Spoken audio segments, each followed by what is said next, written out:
The night I found out my own kids had been watching me shuffle around my kitchen in my nightgown from an app on their phones, I didn't scream. I didn't faint. I stood there in my slippers, looking up at a little black dot in the corner of my ceiling, and thought, so this is what it feels like to be loved and not trusted at the same time. Before I tell you how my children hid a camera in my kitchen for my own good, and how they gave me a choice between being watched in my own home or being sent to a nursing home, do me a small favor. If you like listening to long, honest family stories while you cook, fold laundry, or lie in bed at night, tap the like button and subscribe so YouTube knows to bring you back to Aunt Ruby's voice every week. Now pull up a chair, because this one starts with a little kitchen fire and ends with me deciding how much privacy a woman is allowed to keep if she wants to stay out of a facility. My name is Joanne. I'm 71 years old, widowed, and apparently the star of a reality show my kids forgot to tell me about. I live alone in the same small house where we raise our 3 children. It's not fancy, but it's comfortable. I know every creak in the floor, every stubborn cabinet hinge, every drafty window that whistles when it's going to snow.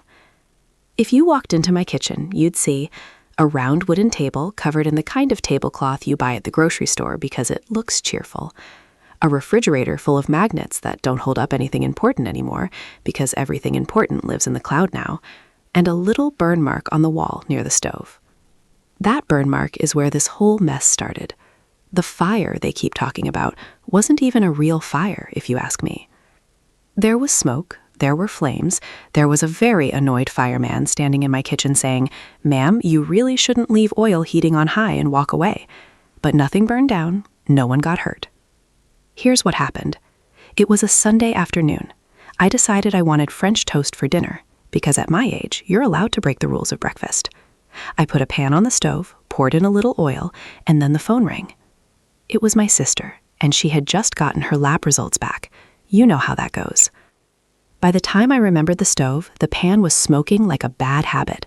I rushed back, grabbed the handle with the wrong pot holder, dropped it, and the oil splashed up the wall. The curtains caught, just the edge. I yanked them down, threw them in the sink, and turned on the faucet. There was more smoke than fire, really. But neighbors saw it, someone called 911, and suddenly I had 2 trucks out front and a note in some file somewhere that said, "Elderly woman cooking incident." My oldest daughter, Hannah, showed up before the second fire truck left. She marched into my kitchen with her serious mom face on, the same one I used to wear when she snuck out in high school. "Mom," she said, "what happened?" I shrugged, trying to laugh it off. "I got distracted," I said. "Your aunt called. Nobody died, I just gave the fire department some practice." Her jaw clenched. "This isn't funny," she said. "You could have burned the house down." "People burn toast every day," I said.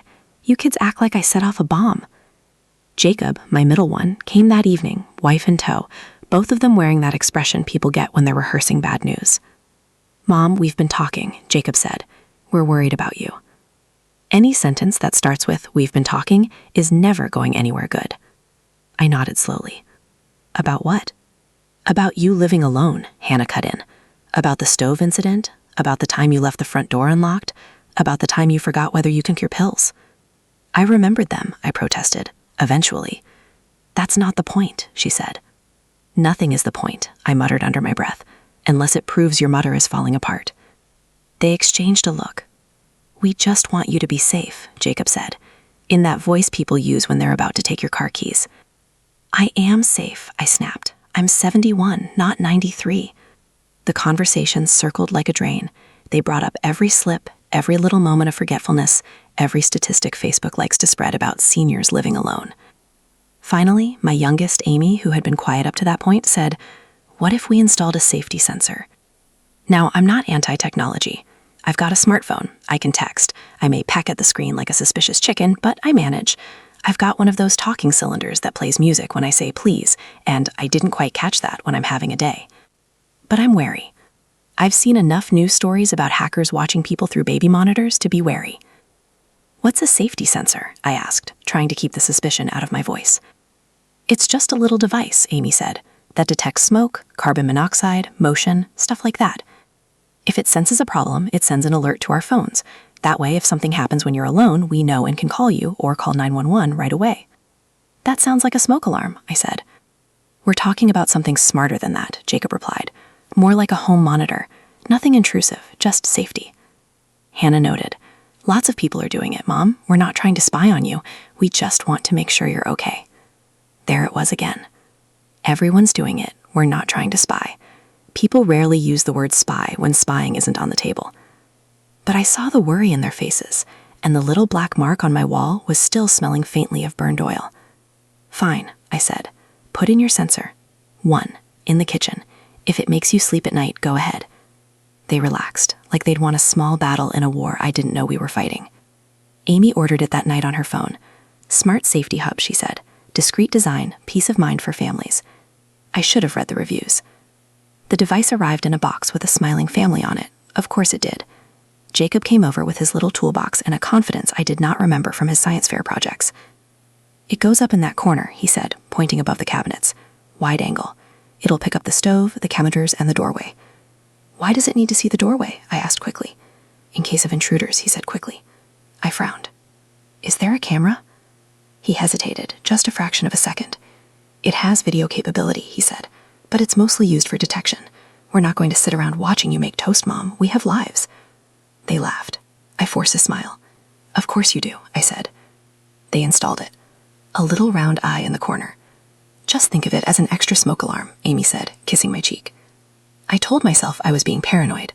I told myself this was what being looked after looked like in 2025. I told myself, at least this way, they'll stop talking about nursing homes. I was round about that too. The first time I knew something was off was over a donut. It was a Tuesday morning. I had a doctor's appointment, routine. Everything came back fine. On the way home, I stopped at my favorite bakery. I bought 2 donuts, one for now, one for later. I got home, made a cup of coffee, and sat at my own kitchen table with my little paper bag of joy. I had 1 bite in my mouth when my phone buzzed. A text from Hannah. "Donuts? Really, Mom?" with a little eye roll emoji. I stared at the screen. "How do you know what I'm eating?" I typed. 3 dots. Typing. "We can see the donuts on the counter," she wrote. "Don't be dramatic. You know we can check on you through the app if the sensor goes off. It flagged unusual activity." "Unusual activity?" "I'm eating breakfast." "Breakfast?" she replied. "It's almost noon." "That's between me and my stomach," I wrote. I deleted the next 3 messages I almost sent. My cheeks burned in a way that had nothing to do with the coffee. They could see my counter. They could see my donut. What else had they seen? My nightgown? My medicine bottles? The way I lean on the counter when my hip hurts more than I admit? My kitchen suddenly felt less like a refuge and more like a stage. I looked up at the little sensor. It looked back, calm, unblinking. "Safety," I muttered. "Sure." Once I started paying attention, the signs were everywhere. Amy would call and say, "You're up late tonight, Mom. Try to get some rest." "How do you know I'm up?" I'd ask. "I can see the light," she'd say. "The sensor shows activity." Jacob would joke, "Hey, Ma, maybe skip the ice cream 2 nights in a row, huh?" "What ice cream?" "The pint by the sink last night," he'd say. "We saw it." Hannah once texted me at 7:05 p.m. "Why are you still standing at the stove?" she wrote. I stared at the message. "I'm cooking," I replied. "Well, don't forget and leave it on this time," she said back. I put down my spoon, suddenly not hungry. They were watching. Not occasionally checking. Watching. Not just, is the house on fire, but what is Mom eating? How long is Mom standing? What time did Mom go to bed? It stopped being about a pan of smoke and started feeling like a patrol. The breaking point came on a Wednesday night. I woke up at 2 a.m., thirsty. I padded into the kitchen in my nightgown, hair going 6 directions, robe not quite doing its job. I poured a glass of water, opened the fridge for a piece of cheese, and stood there for a minute, letting the cold air hit my hot face. The next morning, Amy called. "Rough night?" she asked. "What do you mean?" "You were up at 2:04 a.m., she said. "We all got the activity alert." "All?" I repeated. "Yeah," she said casually. "The app sends a ping whenever there's movement at odd hours. We share the account. It's easier. Hannah said she saw you wandering around in your nightgown looking half asleep. We worry you'll fall." My stomach dropped. "Wait," I said slowly. You saw me? At 2 in the morning? In my nightgown? She paused. Well, yeah, she said. That's the point. Mom, this is for your own good. If we see you looking dizzy or confused, we can call. What else have you seen? I asked quietly. She laughed. Nothing bad, unless you count your eating habits. I didn't laugh. This is not okay, I said. You didn't tell me you'd be watching me. Mom, we're not sitting there with popcorn watching the live stream, she said. We just check in when the app pings. You agreed to the censor. I agreed to a censor, I said. I did not agree to a camera show. I'm going to call Jacob. We're going to have a conversation. We had it on Sunday. All 3 of them came over. Hannah with her laptop, Jacob with his serious face, Amy with a store-bought pie like sugar could cushion the blow. We sat at my kitchen table, the little camera winking down at us from the corner. I pointed at it. That comes down, I said, or I move out. Those are my terms. They exchanged looks. Mom, Hannah started. You're overreacting. No, I said firmly. I am reacting. I should have reacted sooner. I folded my hands so they wouldn't see them shake. You told me it was a censor, I said. You did not say it would record video that you'd all watch whenever you felt like it. You did not say my kitchen was about to become a family surveillance project. Jacob sighed. We're just trying to keep you safe, he said. There have been incidents. The fire, the time you left the stove on, the time you tripped over the rug. I have been having incidents since before you were born, I said. Your father tripped over that rug twice a week, and nobody installed a camera for him. Times have changed, Hannah said. So has your respect for privacy, apparently, I shot back. Amy shifted in her chair. Mom, think about it, she said. What if you fall? What if you have a stroke? What if you forget your pills and start acting confused? Wouldn't you want us to know right away? Not if the price of that knowledge is you seeing every time I sneak a cookie, I said. Hannah opened her laptop and turned it toward me. The app was open. There I was, a tiny version of myself on the screen, puttering around the kitchen, talking to myself as I made coffee. There was a day, she said, when you stood in the same place for 10 minutes without moving. You were staring at the stove. We thought you'd had some kind of episode. I almost called 911. I was reading the back of the soup can, I said. Jacob leaned forward. Mom, listen, he said. We love you. We can't be here all the time. We have jobs, kids, lives. This camera, this system, is what lets you stay here, in your own house, instead of being somewhere with nurses watching instead. I felt like the air had been punched out of me. Instead of where? I asked, already knowing the answer. A nursing home, he said. An assisted living place. We're just trying to avoid that as long as we can. There it was, the ultimatum. Be watched or be put somewhere. Control traded for square footage. Freedom swapped for freedom from worry. But whose worry? Mine or theirs? I looked at each of my children. Hannah with her furrowed brow, convinced she knew best. Jacob, eyes tired, caught between guilt and fear. Amy, torn, understanding a little more than the others how invasive it all felt. You think, I said slowly, that I can't take care of myself. We think you're having more close calls than you admit, Hannah said. I nodded. Some days I am, I admitted. I forget why I walked into a room, I leave the water running, I sit down for a minute and wake up an hour later with cold coffee. They softened a little. But here's what you don't see, I continued. You don't see how careful I am when I go down the stairs. You don't see how I talk myself through turning off every burner and checking every lock. You don't see the lists I make, the little systems I set up, because I know I'm not 40 anymore. I pointed up at the device.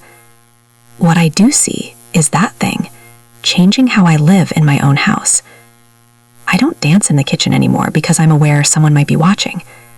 I don't lick the spoon over the pot because I hear your voice in my head saying, Mom, that's not sanitary. I don't stay up late reading at the table because 3 phones will buzz and you'll all start texting, Why are you awake? That is not safety. That is a prison with curtains. Jacob rubbed his forehead. What do you want us to do? He asked. Trust me, I said simply. We do trust you, Hannah protested. We just don't trust your body not to betray you. I smiled sadly. Welcome to being over 70, I said. Our bodies betray us. That doesn't mean we should be treated like toddlers with Babel monitors. I knew then I had to make the hardest kind of offer a mother can make. The kind where you risk your children being angry in order to have an honest life for whatever years you have left. Here's my decision, I said. Their faces tightened like they were bracing for impact. The camera comes down, I said. All of it. No live feed, no motion alerts, no app. If you want to know how I'm doing, you call me. You visit me, you look me in the eye like we did before everything turned into pixels. Hannah shook her head. Mom, that's not realistic, she said. We can't be here every day. I know you can't, and that's okay. I didn't raise you to be my full-time caretakers. I raised you to have lives of your own. Jacob looked pained. And if something happens, he asked, if you fall and can't reach the phone? If you leave the stove on again and there's a real fire next time? I met his eyes. Then something happens, I said. Just like something can happen when you're driving on the highway or walking down the stairs with a laundry basket. Life is risk. I would rather accept that risk with my dignity intact than live on a stage so you can pretend you're controlling fate from your phones. Amy's eyes filled with tears. That's not what we're trying to do, she said.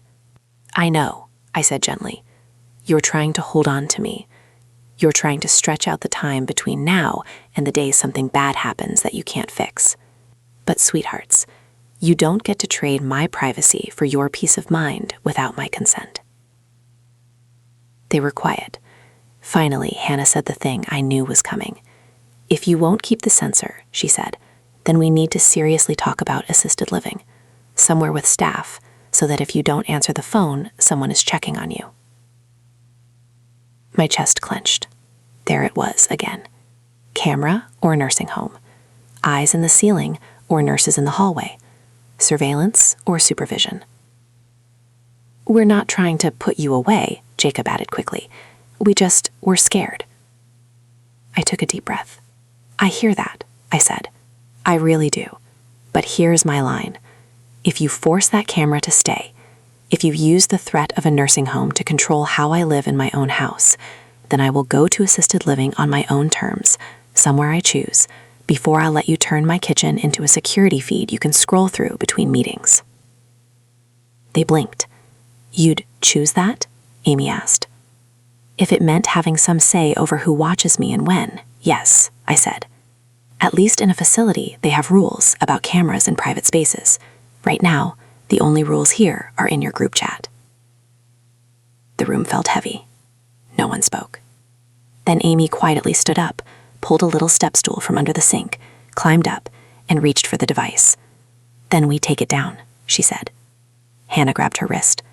Wait, she said. We should talk about this more. We've been talking, Amy said, voice trembling. For months. We installed this without being fully honest. We kept it even when we saw how it made her feel. If staying in this house means more to Mom than us watching her eat cereal at midnight, we don't get to hold that hostage. She twisted the device, pulled it free, and put it on the table between us. It looked small, cheap, ridiculous that something that size had loomed so large in my mind. Hannah closed her eyes. I don't like this, she said. I don't either, I replied, but I need it. I need to know that when I stand in my kitchen, the only person watching me is me, or God, and he doesn't send push notifications. Jacob managed a weak laugh at that. We can still call more, he said. Visit more. You can, I said, if you want to, but do it because you want to know me, not just monitor me. It's been 6 months. The little black eye is gone from my ceiling. In its place is a small brownish circle where the paint is a shade off. A scar, you might say. My kids call more often now. Not every day, but more. Sometimes it's, hey Mom, how's your hip? Sometimes it's, hey Mom, what did you make for dinner? Sometimes it's just, hey Mom, I was thinking about you. I still have incidents. I still leave the light on over the stove sometimes. I still get up at 2 a.m. for a glass of water in my nightgown. I've put a couple of extra safety measures in place that I chose. A louder smoke detector, a stove mope cover, a medical alert pendant that I wear when I remember. Those things make me feel safer, without making me feel watched. Will there come a day when living alone is no longer smart? Probably. And when that day comes, I hope I'll have the courage to say so before my children have to. But I also hope, when that day comes, they'll remember this. I didn't say no to the camera because I wanted to be reckless. I said no because I wanted to remain a person and not a project. If you're still with me, maybe you're in a similar situation. Maybe your children are talking about safety technology and monitoring like it's the same as love. Maybe you are the child, terrified of getting a call that mom was on the floor for hours and no one knew. I can't solve this for you, but I can tell you what I told my kids. There is a difference between watching over someone and watching them. One is about care. The other is about control. If you're the parent, you're allowed to draw that line. If you're the child, you're allowed to be scared, but you are not entitled to every corner of your parents' privacy just because their hair has gone gray. Love has to live somewhere between total independence and total surveillance. For now, in my little kitchen, that place is here. I will accept the risk of living, if it means when I drink my midnight water, I can look up and know the only eyes on me are the ones in my own head and the ones in the sky, not 3 smartphones lighting up in the dark.